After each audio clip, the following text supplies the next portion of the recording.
Okay, we are at Unit 7, 2 more units to go, and we are starting in body systems. This is a relatively straightforward and easy unit. We are going to talk about the basic components of each of the 4 body systems. We're going to start with the digestive system. Remember, we just finished cellular respiration, and where we learned in the mitochondria of every cell, oxygen and glucose makes ATP, water, and carbon dioxide. However, how do the oxygen and glucose get to all the cells, and how do we get the extra water and carbon dioxide out of the body? Well, the answer is the body systems. And we're going to look at what systems play a role in this spectacular event. We know that glucose enters the body through the digestive system.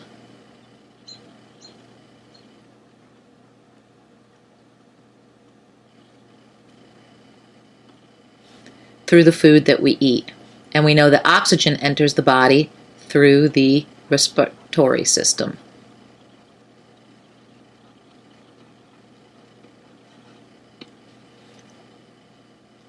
It is the circulatory system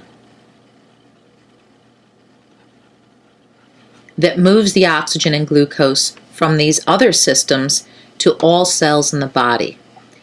It also removes wastes of water and carbon dioxide to organs in the excretory system that remove it from the body.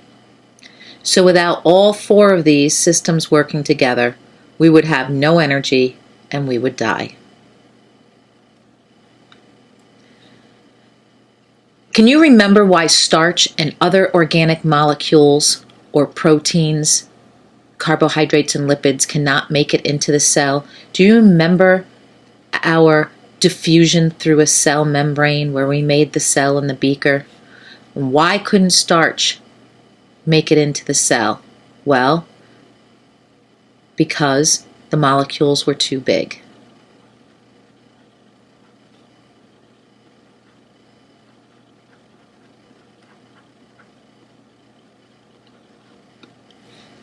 What would we need to do with these molecules to make them fit through the semi-permeable membrane of every cell in your body?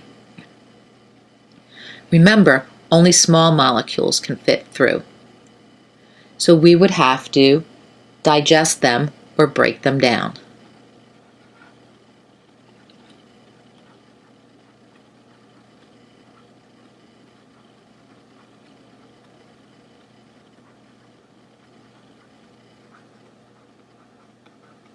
Some molecules can fit through the membrane in their original form, while others need to be broken down, which is what I just said. So we have 6 items of food on the right, or representing food that you eat. We have lipids, water, carbohydrates, vitamins, proteins, and minerals. Which 3 of these do you feel can fit through the cell membrane without being broken down? Meaning, which ones are the smallest? Well, hopefully you said water. Hopefully you said vitamins. And lastly, I hope you said minerals. Which 3 are organic molecules that must be broken down before they can fit through the cell membrane? And what subunits will they be broken down into? Meaning, what are their building blocks? So we have lipids left. And this is a good review because we talked about these already.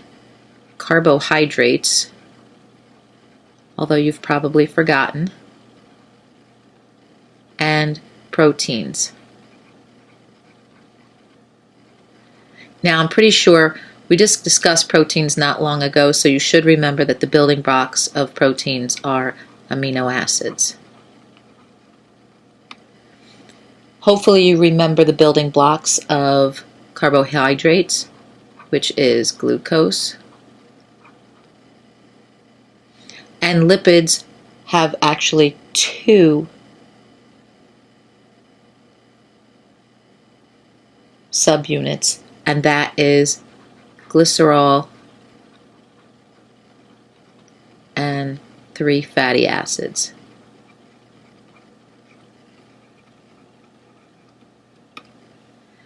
Now, remember how we said that there are enzymes that break all these things down? Not that I want you to memorize them, but I do want to remind you that lipids are broken down by lipase. Proteins are broken down by protease. And carbohydrates are broken down first by salivary amylase in the mouth,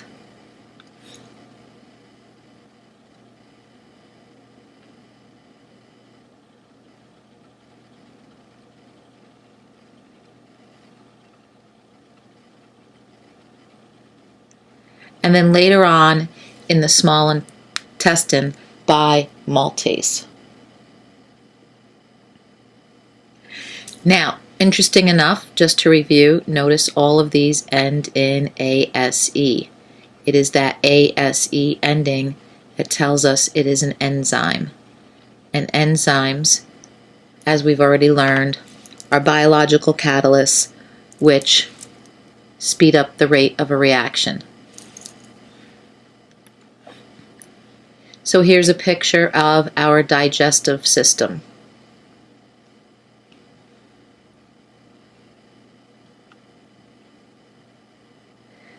And what happens is, first food enters through the mouth, and we use our teeth to physically break up the food into smaller pieces. That's called mechanical digestion.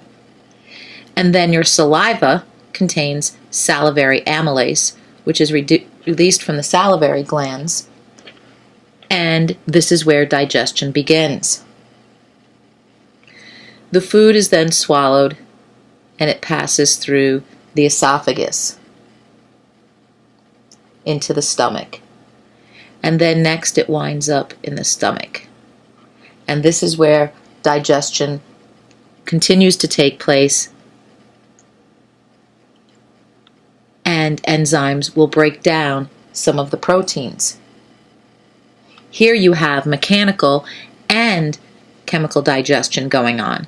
You have the chemical digestion due to the acids and the enzymes working on the food, but you also have something called peristalsis, which is moving and churning the food around. So that's mechanically breaking it down. It changes the food from a solid to a liquid, and this liquid is called chyme. And the chyme leaves the stomach and moves to the small intestine. In the small intestine, all of the digestion is completed, and this is where most of the absorption of the nutrients take place, through the villi in the lining of the small intestine. Undigested food, I labeled this the wrong one. Undigested food then moves to the large intestine, where water is removed from the undigested food and reabsorbed by the body. Waste then, in a solid form, moves through the rectum, where it is stored until it passes out of the body through the anus.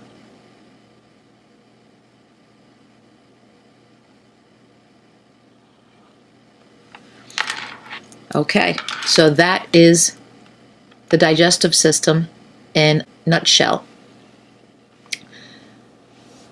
So we have another drawing here, and it's a different view, so we're going to label the most important parts. So here we have the mouth. That's where digestion begins. This is another view of the salivary glands that produce salivary amylase that help begin the digestion of food in the mouth. Then the food travels through the esophagus,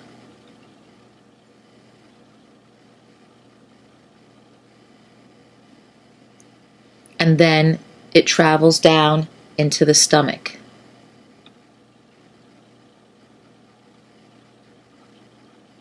Where digestion continues and the solid food wounds up turning into chyme.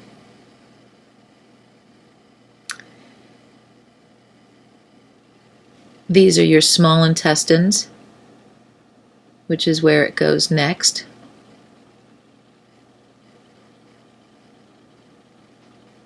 And then your large intestine.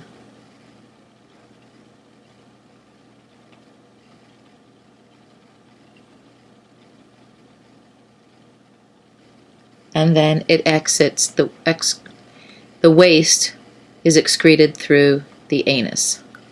Now there's a couple of other things over here that we didn't mention yet. One is the liver, and we'll talk about in another lesson what the liver does. And then you also have the gallbladder,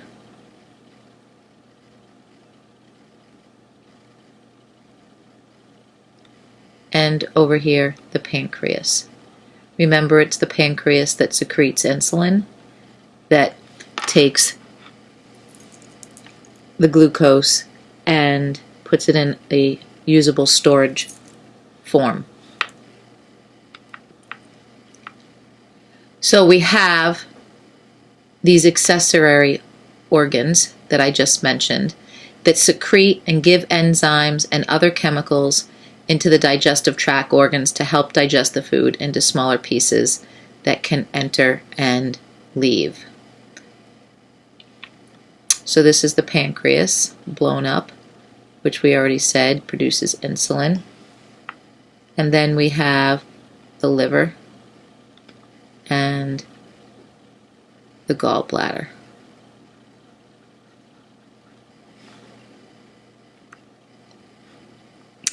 Here's some facts. The digestive system breaks down your food into smaller pieces such as glucose and amino acids. These small nutrients need to get into your bloodstream so they can get to your cells that need them. How do the nutrients get out of the digestive tract and into the bloodstream? Because the bloodstream would then be our circulatory system. The answer is through the villi of the small intestine. So the villi of the small intestine has two main jobs. One is to complete digestion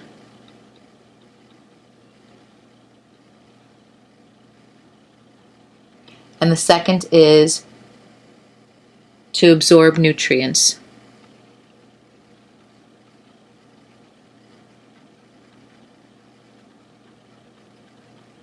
Into the bloodstream.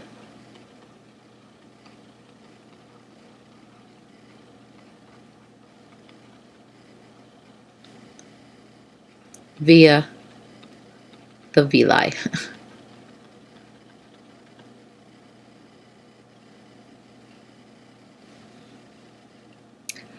How can the villi help in the absorption of the nutrients into the bloodstream? Well, it's pretty simple.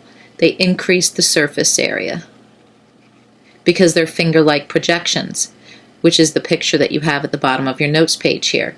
So you've got that whole finger-like projection, the top, the sides, that can absorb nutrients.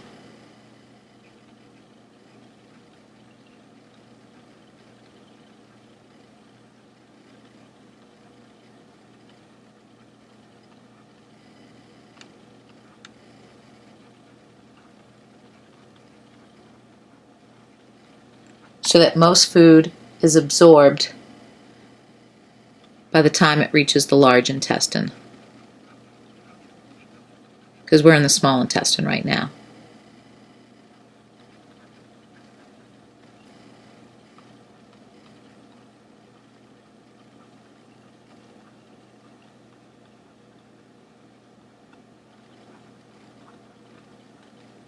Okay.